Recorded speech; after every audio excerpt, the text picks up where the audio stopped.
The Gatling Gun Tower was created in September of 2024. It was the only tower in the game where it has a first-person shooter mode, making it one of the most unique towers to ever come in a tower defense game. It's a level 175 tower that costs 35,000 coins to unlock, making it one of the hardest towers in TDS to get. At launch, it was arguably the best tower in the game. Without supports, it was able to do 1000 DPS to 2.5 enemies for only 200,000 cash with infinite range, by the way. You could also do solo hardcore of only 4 towers in 4 different maps because of how overpowered Gatling was. Because of how strong Gatling was, it then got a huge nerf at the end of November 2024, becoming more expensive, having decreased DPS at max, going from 1000 to 650. This makes it lose a total of 35% less DPS, which is actually an insane nerf. This change makes it so the Gatling went from the best DPS tower to one of the worst DPS towers.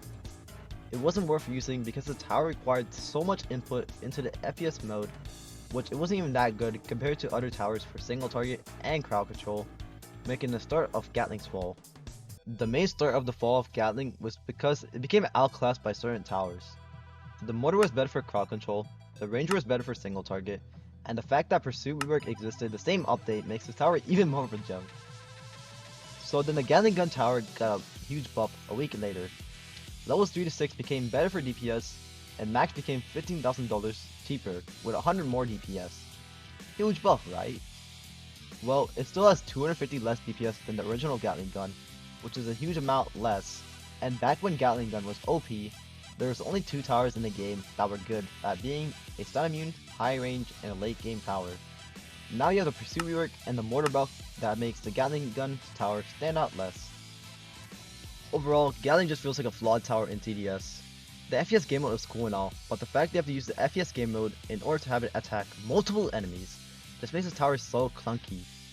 It relies too much on the FPS game mode in order to do something, and while it does make sense to have the FPS mode, the tower's main gimmick, it just feels like it punishes you too much for not using it whenever you place on a Gatling. Even if Gatling was the best tower in TDS, I don't want to have to constantly use the FPS game mode in order for this tower to be useful. So how do you make the Gatling Gun Tower good without being too annoying? So first of all, I would just nerf the piercing. There's no enjoyment if you can just be in FPS game mode to do more than 2 times the damage, because playing without FPS is just awful right now. It would also just be way too cost efficient of a tower with infinite range, which is also brain dead. The best way to change this is by giving it a pierce drop off. So Gatling would do 100% damage to the first enemy, 50% to the second, and 25% to the third. Even if this change was to be added, it wouldn't hurt FPS, it would give you freedom of choice. Also, with the cost of nerfing the pierce, I would also increase the damage. Gatling could have honestly been a 1000 DPS single target tower with the pierce drop off mechanic, since it'll make it a lot better for final bosses. The tower could be useful for saving space and being more like a DPS tower, with the piercing as an extra to encourage using Gatling like an FPS tower. Gatling should not have been a level 175 tower as well. It should have been a high amount of coins in order to buy it, since there's not really many towers that can be afforded with a high amount of coins, and Gatling isn't simply worth it for it to be a level 175 tower. Anyways, that's all I have to say about Gatling. If you have any other ideas, let me know in the comments, and make sure to subscribe to my channel if you enjoyed the video, and anyways, I'll see you later.